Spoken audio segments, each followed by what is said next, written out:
This podcast is brought to you by the American Enterprise Institute. If you like what you hear, please subscribe, rate, review, and share. Thanks for listening. Here's our show. What the hell is going on? What's really going on? We said, what the hell happened? You don't have to know what the hell is on it. They see what's going on. I don't know what's going on. What is going on? We must find out what is going on.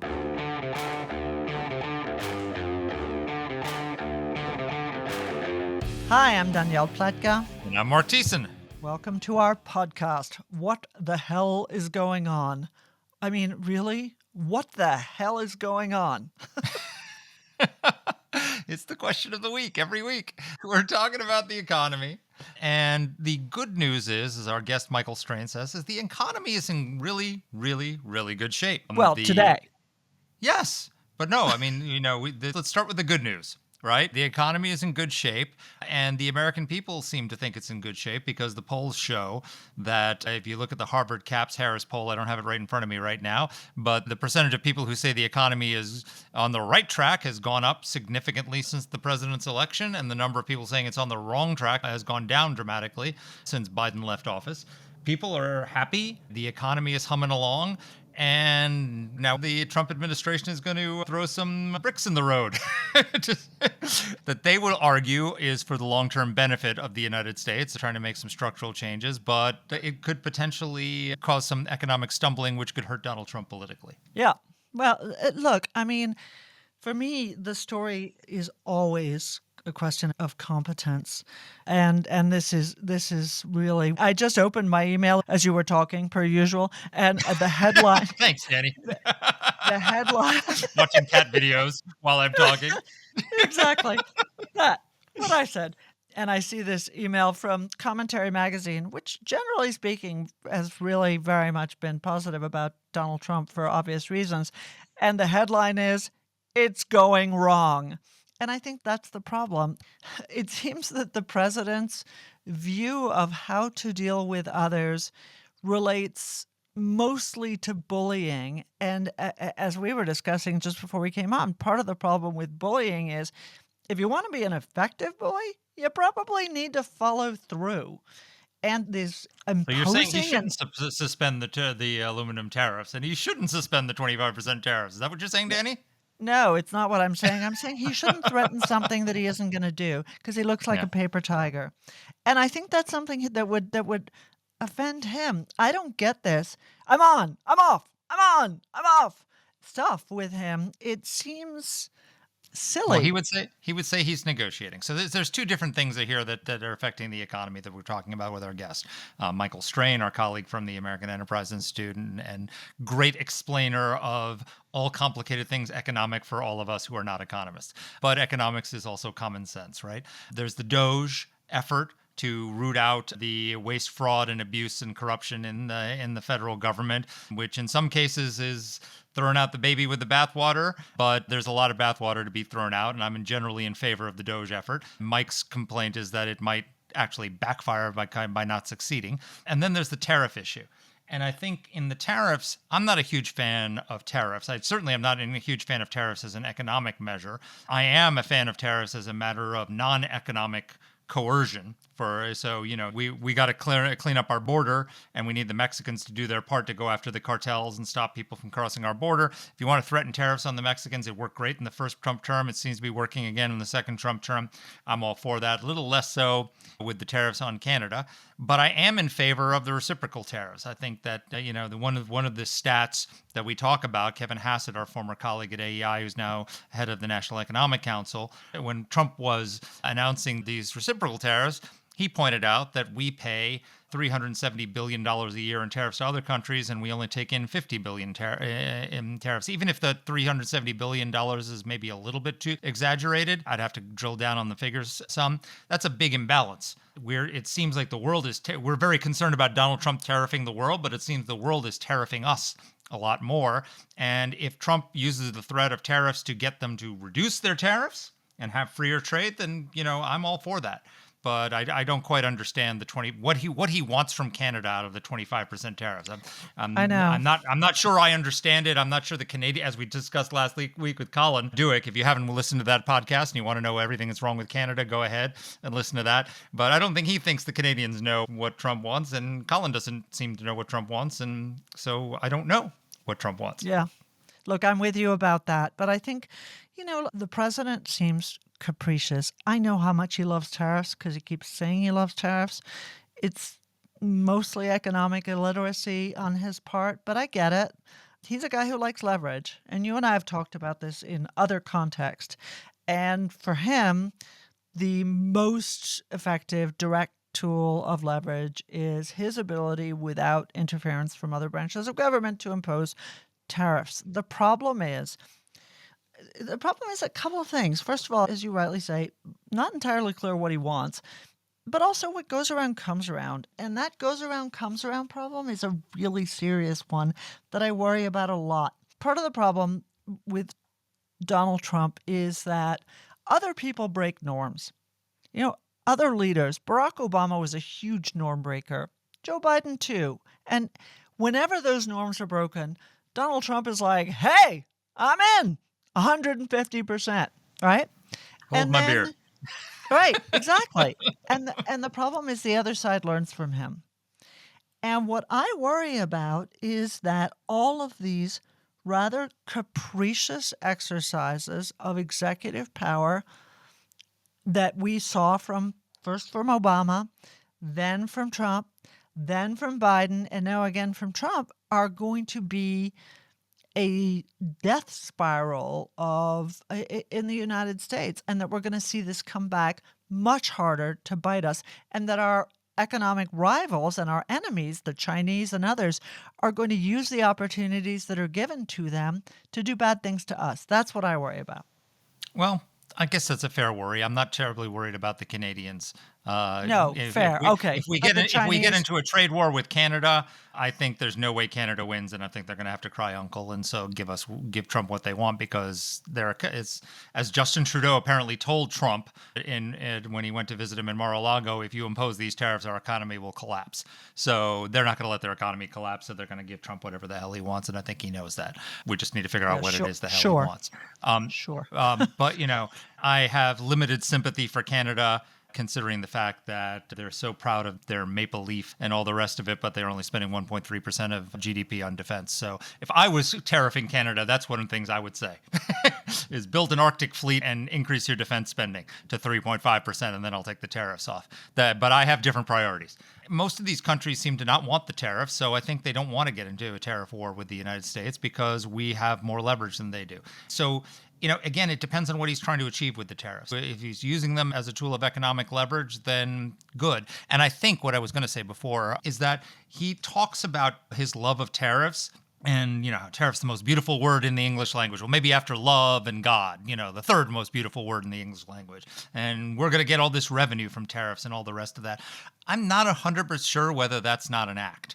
Because if you threaten tariffs, and you say, I know this is going to hurt Americans, but we got to do it, then that gives the other side leverage. They think he doesn't really want to impose these tariffs, we can hold out and all the rest of it. But if they're convinced that he loves tariffs, and he thinks he'd be happy with either outcome. You want to give me what I want, we won't impose the tariffs, that's fine. If you want to impose the tariffs, hey, we win there too, then that makes him a stronger negotiator. So I'm not quite sure whether the whole I love tariffs, most beautiful word in the English language, isn't really a negotiating ploy, sort of the way if Trump was like negotiating with you over a building, and you'd say, I have this beautiful building, and he'd say it's full of rats and it's full of cockroaches and it sucks, and who the hell would want that building, but I'll take it off your hands for this. I don't know how much of it's a negotiating ploy and how much is real.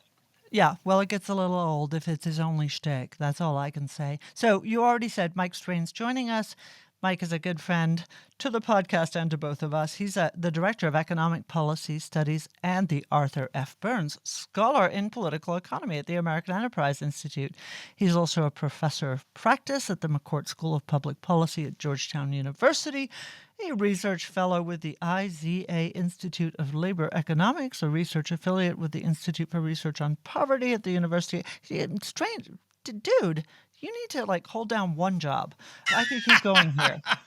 He also writes as a columnist for Project Syndicate. So, yes, he's a great person to talk about, and it's super to have him.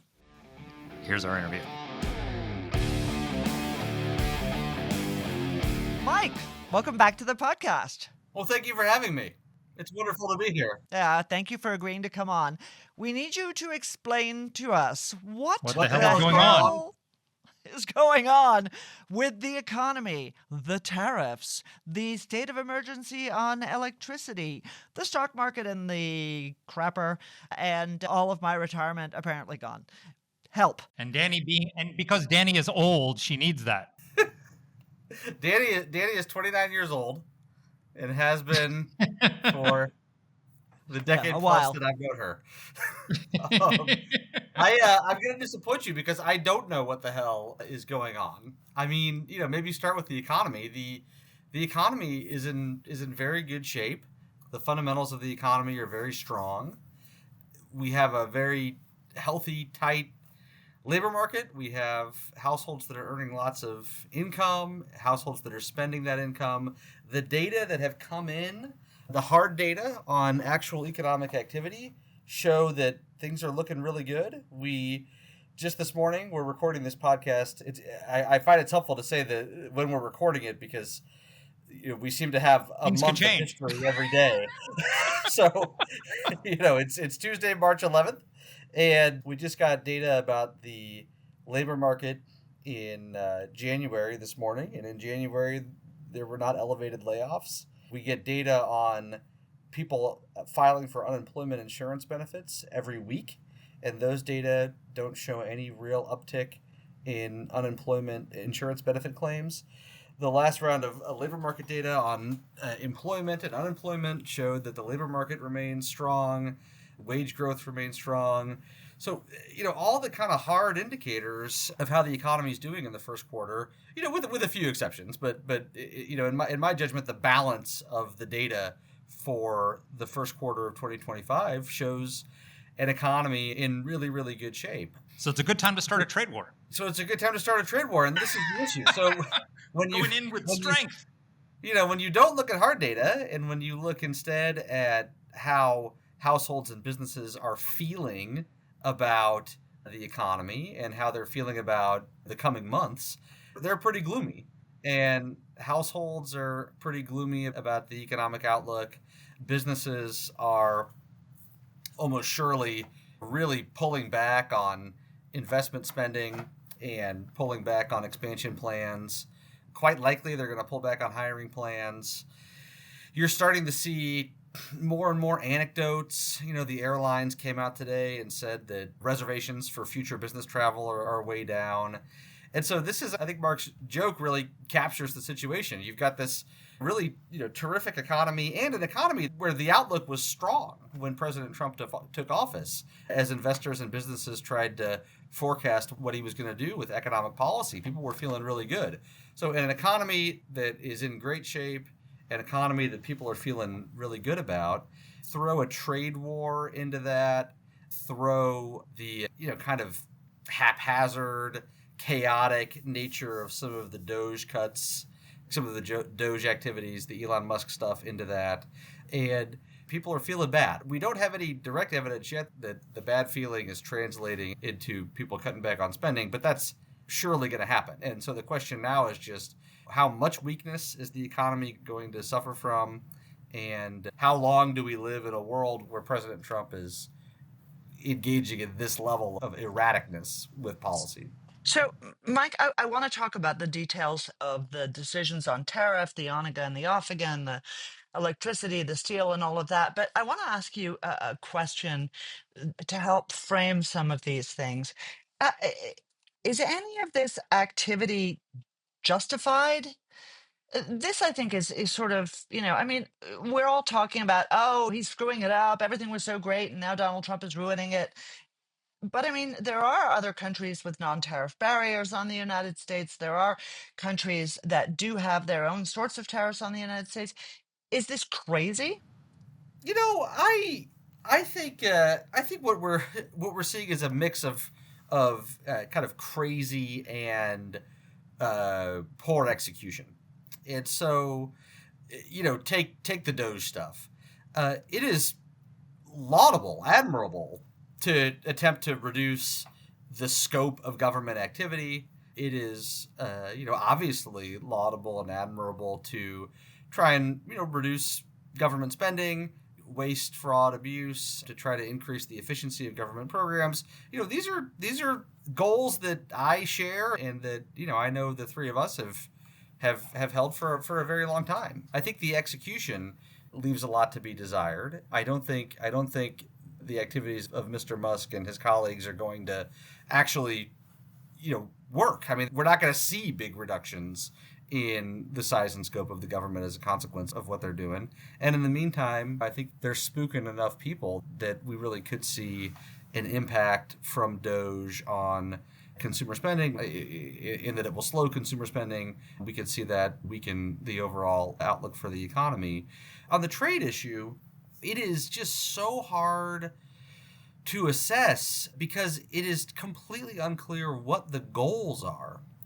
You hear different things from different members of the administration. You hear different things from the same folks over time that are just incoherent.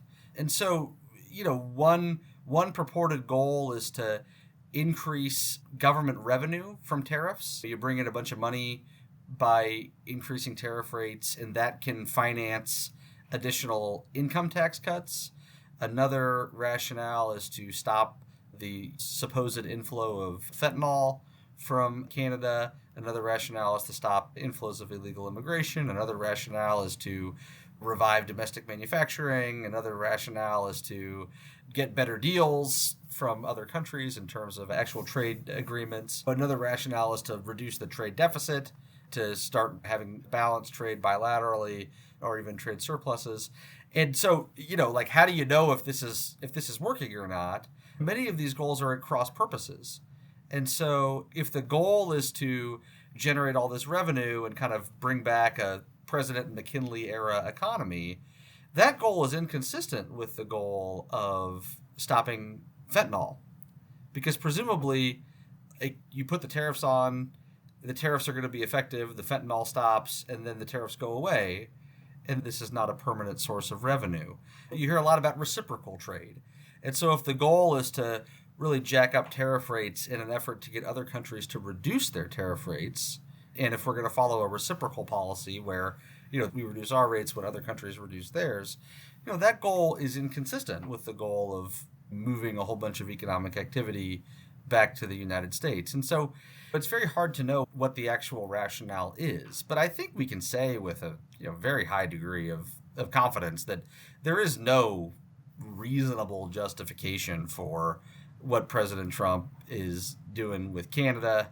There's no real reasonable justification for. I think we should continue to put China in a separate category. I don't support the administration's approach to tariffs on Chinese imports. I think, I would go so far as to say that a lot of what the administration is doing is unreasonable. But, I think China is a Reasonable nation. people can disagree.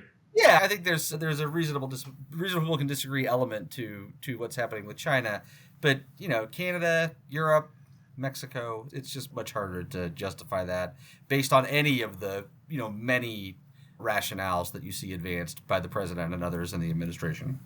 Well, let's try and disaggregate some of it because there's so many different pieces there to discuss. But like on the reciprocal tariff, so I'm not a huge fan of across the board tariffs against Canada or Mexico. Well, Mexico's a different story. I actually do support that as a tool to get them to crack down on the border, which is more. I think that's less economic policy than border policy for the most part. But I'm fairly comfortable with the idea of reciprocal tariffs because when Trump announced the reciprocal tariffs, our former colleague Kevin Hassett was there, and I don't know why Trump doesn't use this number more often, but Kevin pointed out that the United States around the world pays every year $370 billion in tariffs to other countries, and we take in $50 billion.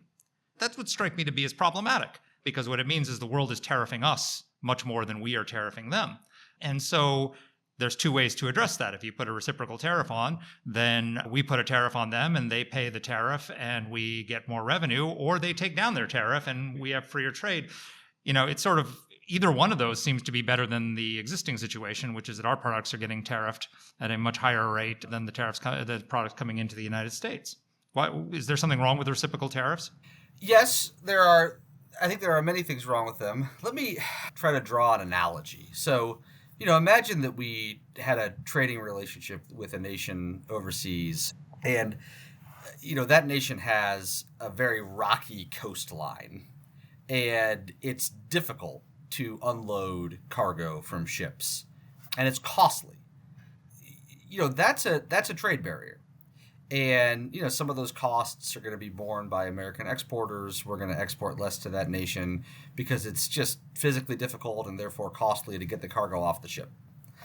It would not make sense for the United States to erect physical barriers in the port of Los Angeles or in ports in New York or along the East Coast in order to, even that out, And that's an imperfect analogy, but yeah, because they could just smooth out their coastline, take some explosives, and build some ports, build it. It'd be nice to smooth out their coastline, but in the event that we weren't able to will take care of it because it'll rise the waters, and the coast will move. I agree. So to extend the analogy, I think what you're saying is that it would be good to get them to lower their trade barriers, which I agree with. Exactly. But it doesn't necessarily make sense for us to increase ours as a consequence. But a trade barrier is a choice. It's not a rocky coastline. They've made a decision to impose a rocky coastline by government decision to protect their industries. So I don't think the analogy works, Mike. I think even if they created that coastline, I still don't see why it would make sense for us to make it harder for Americans to import goods just because it's harder for us to export to that country. Another way to think about this is the North American economies are very integrated, and we don't really live in a world anymore where America, manufactures a product here and we ship it abroad. Some other country manufactures a product abroad and we ship it here. Supply chains are much more complicated than that. And so, think about these auto tariffs, for example. A car that is built in North America will cross the Mexican or Canadian border a half dozen times, a dozen times, in and out of the United States. The way the president's executive order was written, my understanding is that the tariff would hit the car every time it crossed the border. This is why the auto companies were so upset about this. And so you're gonna take a car and you're gonna add $10,000 to the price of that car, and it's gonna be an American that pays for most of that. Now that we're talking about a 50% tariff, again, this is the afternoon of March 11th, and President Trump has floated taking the 25% tariff on Canada to 50%. That's even more money out of the pocket of Americans. We don't have to have the conversation in the abstract. We can look at what happened in 2018 and 2019, the last time we went through something like this. And, what happened? Well, consumer prices increased. So American consumers bore the cost of much of the tariff increases that the Trump administration put in place. Domestic manufacturing firms became less competitive because if you want to manufacture products in the United States, turns out that a lot of what you need to do that, you have to import from other nations. And so when President Trump increased tariff rates, he was increasing the costs of production for U.S. manufacturing companies. Manufacturing employment went down because American manufacturing companies were less competitive. They hired less, and manufacturing employment actually went down. The U.S. trade deficit was completely unaffected by the president's tariff increases because turns out that's not the driver of the trade deficit. And other nations retaliated against the United States, which is happening this time around or going to happen this time around. And the retaliation got so bad that President Trump had to bail out the agriculture sector because other nations targeted U.S. agricultural exports for retaliation. And so, doesn't do anything. I mean, nothing is being achieved. U.S. manufacturing is worse off. American workers are worse off. American consumers are worse off. The trade deficit is unaffected. American exporters are worse off. This is a lose proposition.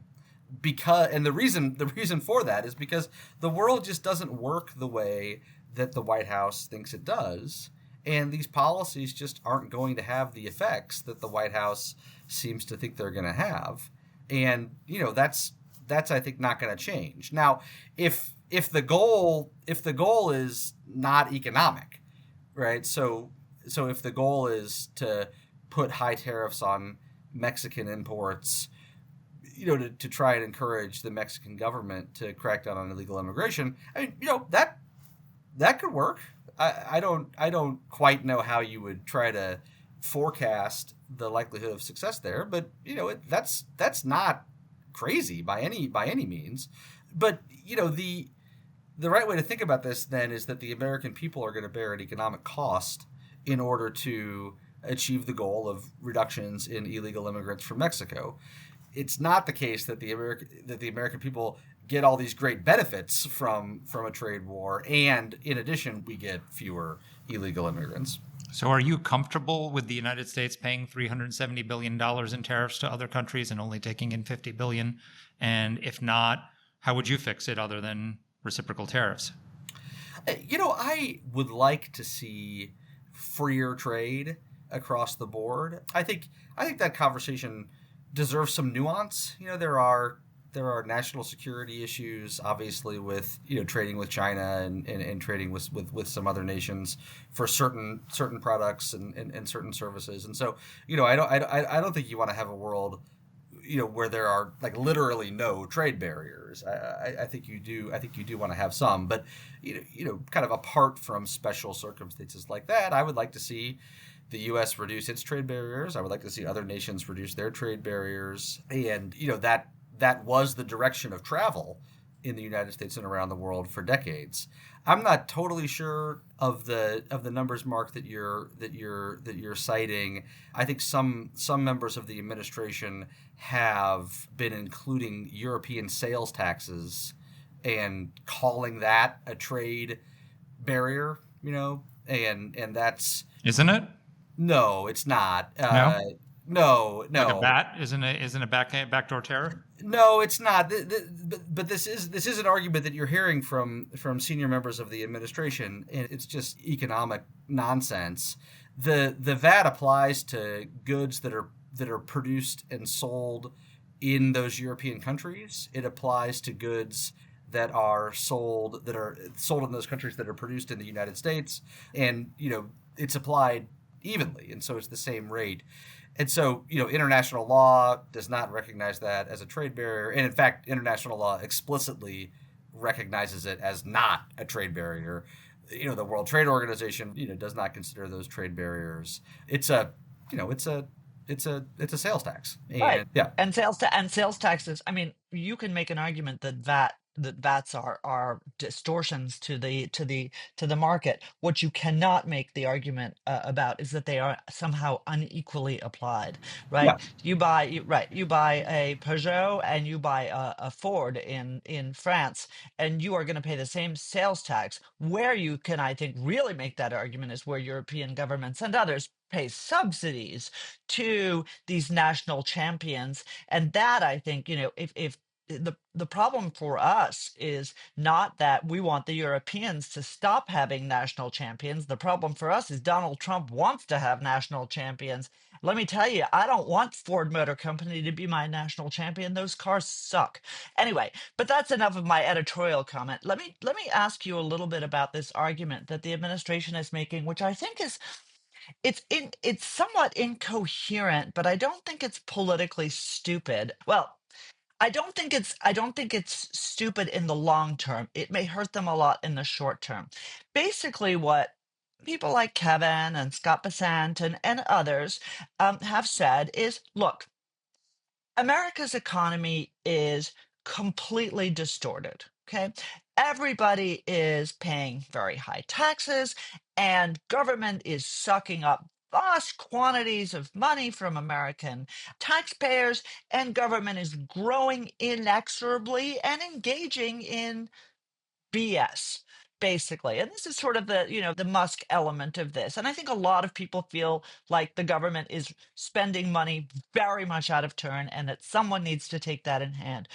But the argument that the White House is making, which I wonder about its effectiveness, is look, we are in the process of a massive transformation of the US economy, not just vis-a-vis government spending, US government subsidies of corporations, evil globalist corporations, they like to say, but also the US's place in the global economy. And that is going to result in some temporary pain, they say. There's going to be some inflation. The stock market's going to go down. That's all going to be really lousy for people. But don't worry, because it'll all get much, much better. And then, of course, it trails off. When does it get better and how does it get better? And just as an economist, I'd love to hear your assessment of the argument, but also as an economist, what does the history of tariff wars tell us about the result for for the imposing country, for the tariffer, if you will, although we are also a tariffee, as Mark likes to say.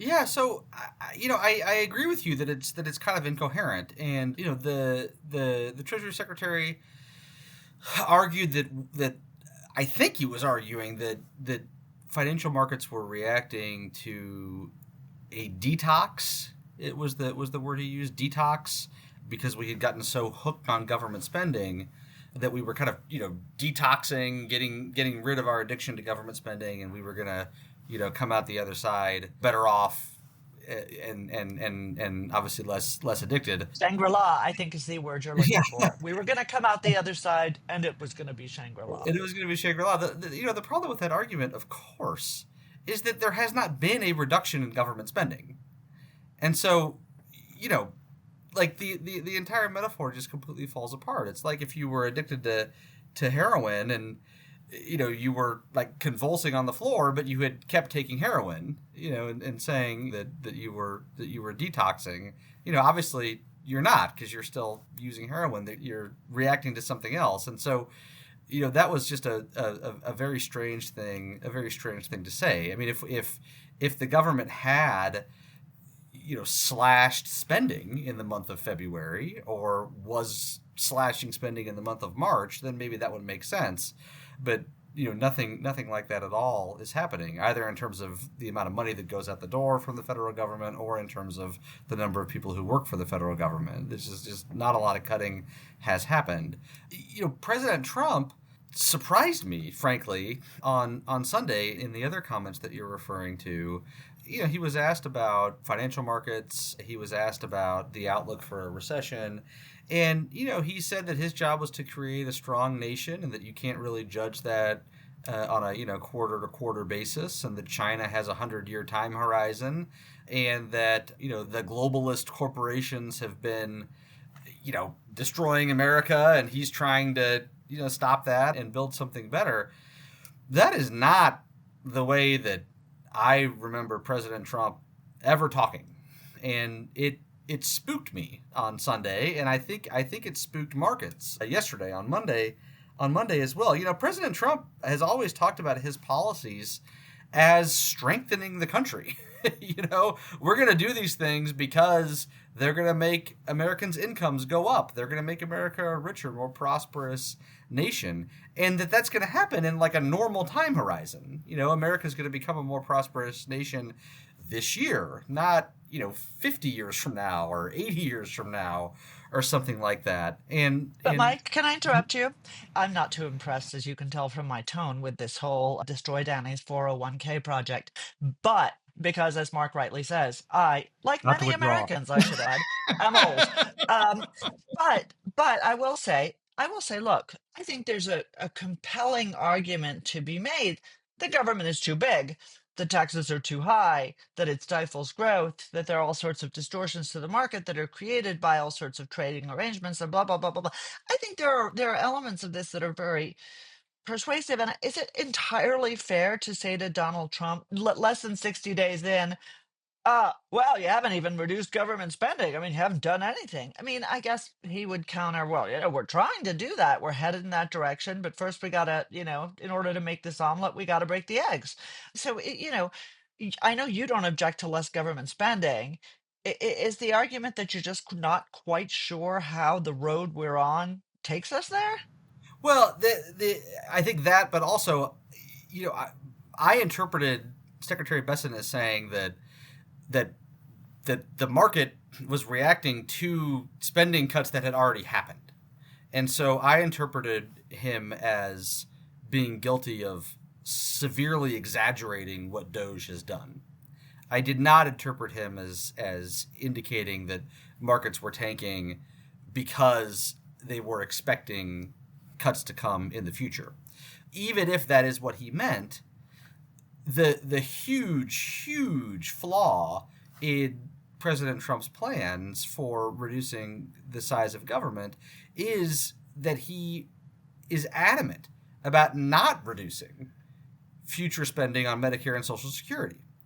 And so if you look at everything the government spends money on, there are exactly 3 categories of spending that are projected to grow over the next 10 years. Social Security, Medicare, and interest payments on the debt. President Trump has said, we're not going to cut Social Security, we're not going to cut Medicare. And so that really, leaves hollow his goal of reducing the size of government, reducing government spending, addressing the nation's fiscal imbalance. Now, there's the size of government and then there's the scope of government. And he might make some progress on the scope of government. Conservatives have long wanted, for example, to abolish the Department of Education. Hadn't really taken a good swing at that really since President Reagan. And so, maybe there will be, at the end of President Trump's term, we'll be able to look back and say the scope of government was decreased, which I think would be great. But, President Trump is really tying not just one hand behind his back, he's tying both hands behind his back in terms of reducing government spending by taking off the table the 2 programs that are driving the nation's fiscal imbalance. I agree with that 100%. But you're an economist, so you look at this through an economic lens on the impact on the economy, and I'm sure that Besant is making some slightly spurious claims on all this stuff. But isn't what Doge is doing worthwhile just for the fact of it? I mean, so GAO reported that in 2023 there were $236 billion in improper payments, including $175 billion that was sent to either dead people or people who no longer qualified for benefits, and about $46 billion is just lost. They can't account for it. Some years that was as high as $521 billion. Over 20 years, $2.4 trillion lost. I mean, $236 billion is like 3 times the budget of the Department of Homeland Security. And those are all dollars that were sent by, through the sweat of hardworking Americans, sent to Washington to do something for our country and for them. Like, why shouldn't we be taking a meat cleaver to some of these government programs and trying to find where all that waste and get rid of it? Oh, for sure. Yeah, I would love that.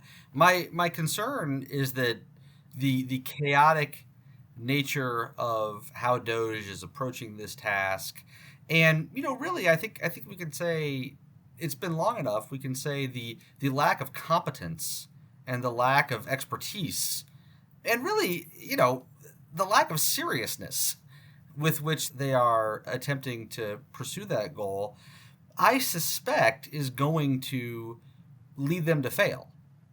And that would be a shame, Mark, because I completely agree with you. There are lots of improper payments in transfer programs. Those, as you say, those are well documented by the GAO and by other agencies. There's lots of waste for sure, and there's also fraud. There also is some fraud in many of these programs, and I think it would be a wonderful legacy if President Trump was able to root a lot of that out and address it. That would require first, like, learning about these systems, upgrading the IT infrastructure in a way that was serious and deliberate. It would require changing laws in many cases. A lot of the reasons why there are improper payments in transfer programs is because the laws governing eligibility are very complicated. And so just as one example, for programs like the Earned Income Tax Credit or the Child Tax Credit, the amount of the credit that a person is eligible for depends heavily on the residency of that person's children.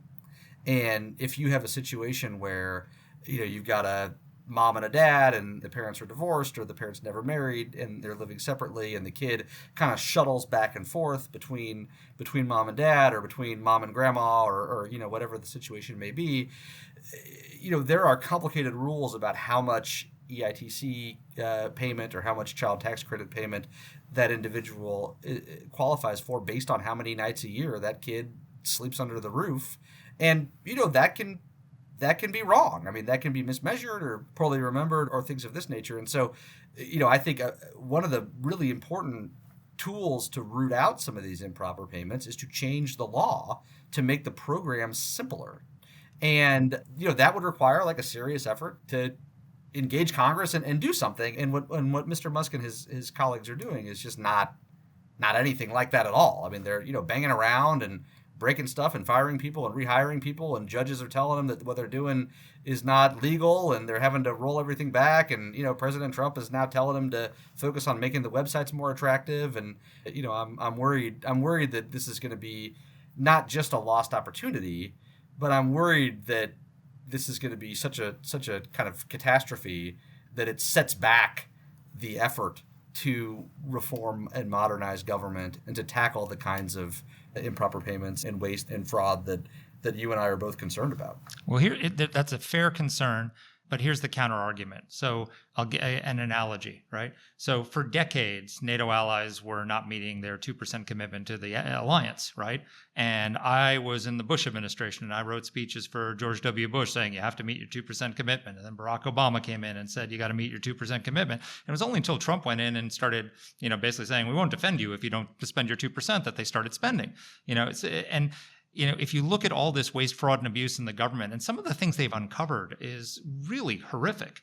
AID had become just a slush fund for a bunch of left-wing non-governmental organizations that were spending money, on that had nothing to do with foreign policy objectives on crazy stuff. You had, EPA, they discovered that they were literally they put gold bricks off the side of the Titanic, funding all sorts of groups. You got the, NIH, where Harvard is charging the taxpayers 69% of the grant money for their administration. It's just highway robbery.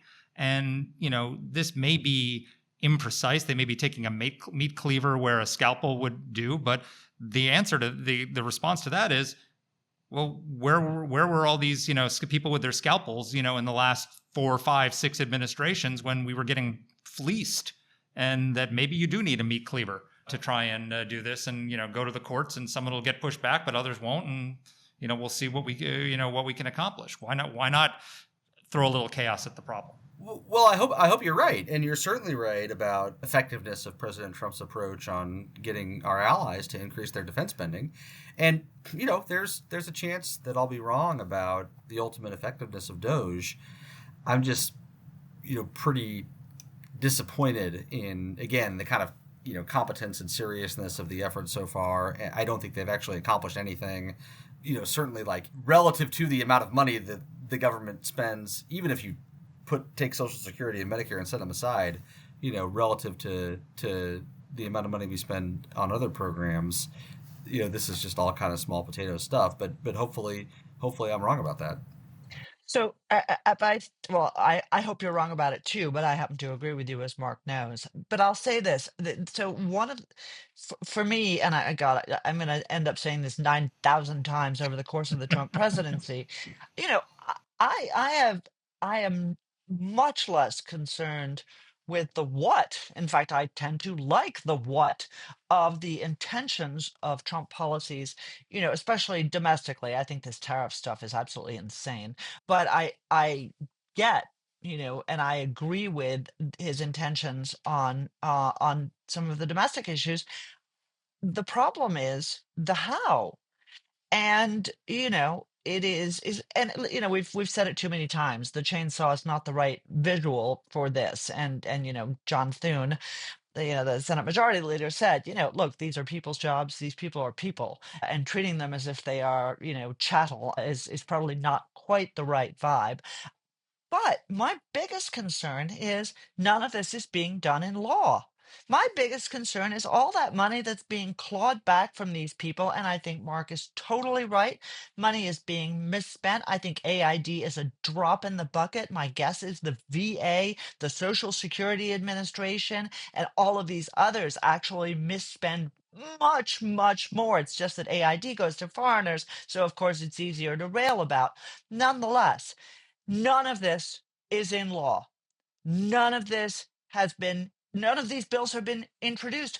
To the contrary, Congress is actually talking now about doing yet another continuing resolution. In other words, never enshrining in law the kinds of necessary cuts that underpin the rethinking that is Doge.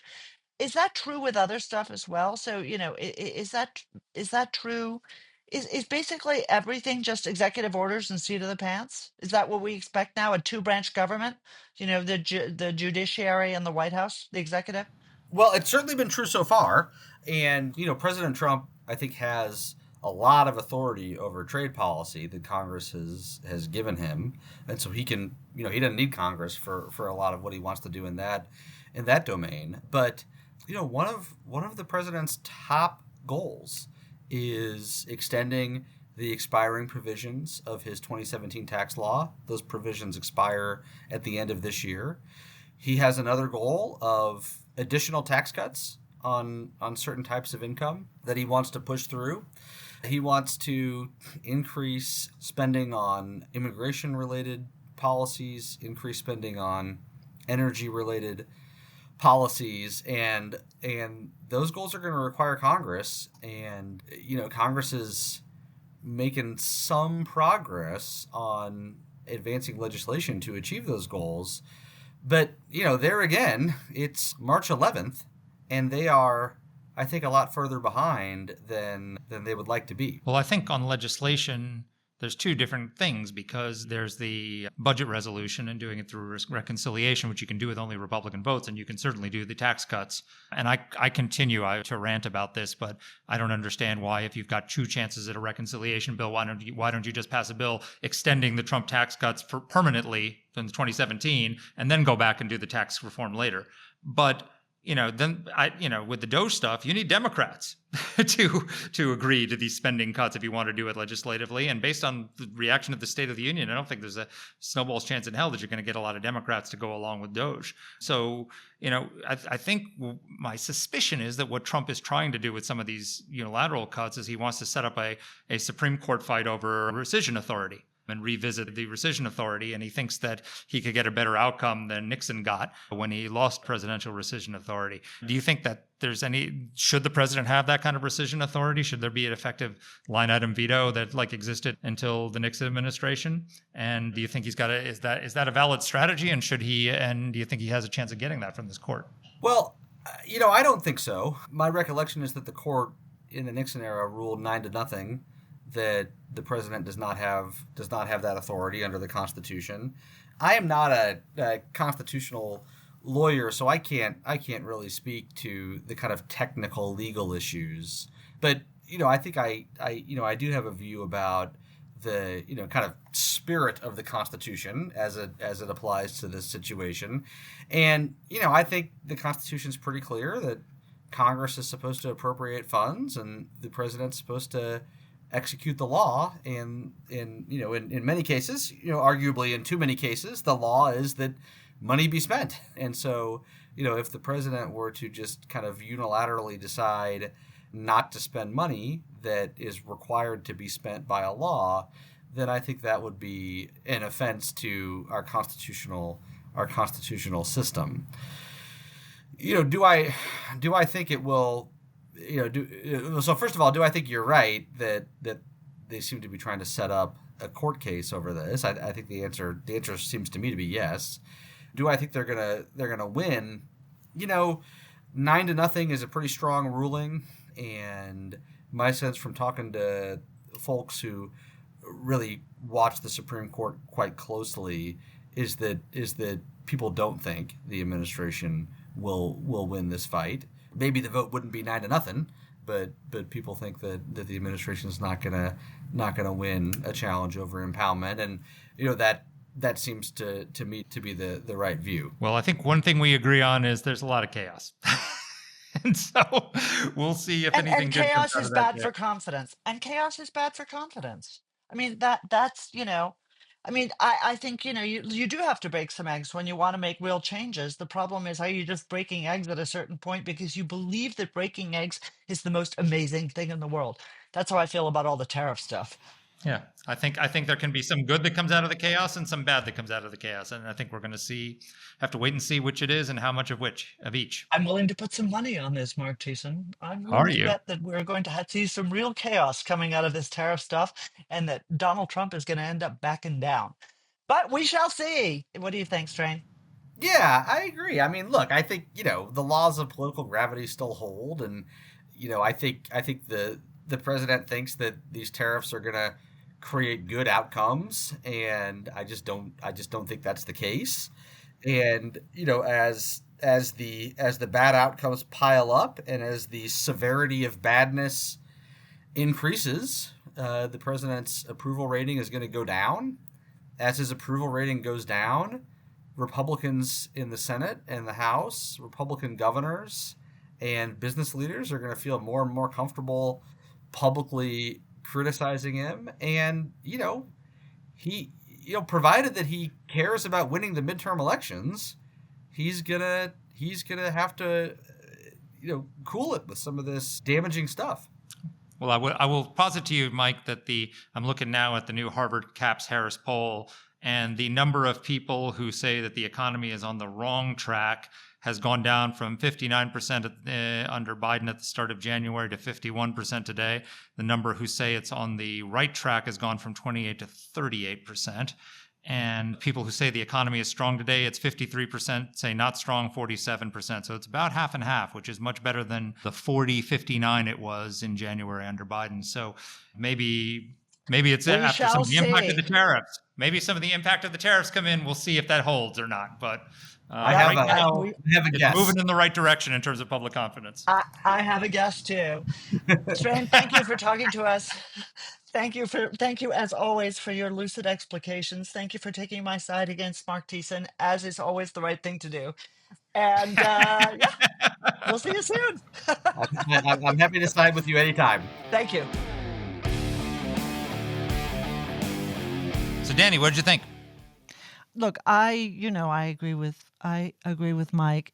So much of the good that Donald Trump wants to do is in upending the acceptable status quo that everybody's kind of gotten used to, that we hate. The problem is when he starts to drink his own Kool-Aid, and I think on the tariff stuff, on a lot of these other efforts, he's going too far, and he also seems, people say, right, take him seriously, don't take him literally. He seems a little unserious too. Well, you know what? When you elect a disruptor, he's going to disrupt. This is what he's doing. He's disrupting. I agree with a lot of his goals. I want to stop the border crisis. I want to get other countries to reduce the massive tariffs that they have on our economy so we can export more goods. I want to bring manufacturing jobs back to this country particularly, and I want to protect and restore certain industries, not as a matter of industrial policy for economic reasons, but for national security reasons. Most of the reasons why I like some of what Trump is doing with his willingness to use tariffs is for non-economic reasons. I don't buy into the whole, it's going to bring us in revenue and we can get rid of the internal revenue service and create an external revenue service to replace it. That I think is fantasy. But I do like using our economic power. I prefer it against China than Canada, though they're both sort of at different stages of the path to totalitarianism, as we've discussed in our other podcast. But I think he's trying to do, and with Doge, I'm 100% behind Doge. I think it's great. I think it's making some mistakes along the way, but I'd rather be making mistakes in the cause of cutting back and rooting out fraud than letting it fester like every administration before Trump did. Yeah. Well, Yes, we've discussed this and reviewed it. Look, again, I think Trump his honeymoon's unfortunately over, but I do think he has latitude to straighten things out.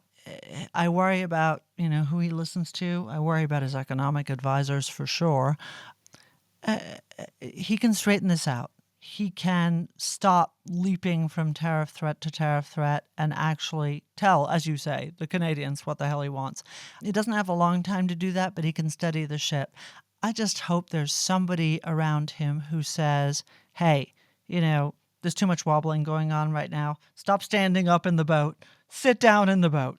Sit down in the damn boat and let's just move forward. Guys and dolls reference. Sit down, you're rocking the boat. Yeah, exactly. There you go. So, Show tunes reference from Danny Pludka. There you go. Show tunes. Anyway, we'd love to hear what you think. Don't hesitate to let us know. And more polls out next week. We'll see what happens. See you then. Let us know what topics you'd like us to cover. You can get in touch with the show by emailing us at whatthehell@aei.org. Or you can reach us on Twitter. I'm at @dpletka. And I'm at Mark Thiessen. That's Mark with a C. Please rate and review the podcast. If you like the show, please subscribe, share it, comment on Apple Podcasts, or wherever you're listening to this. Thanks for listening.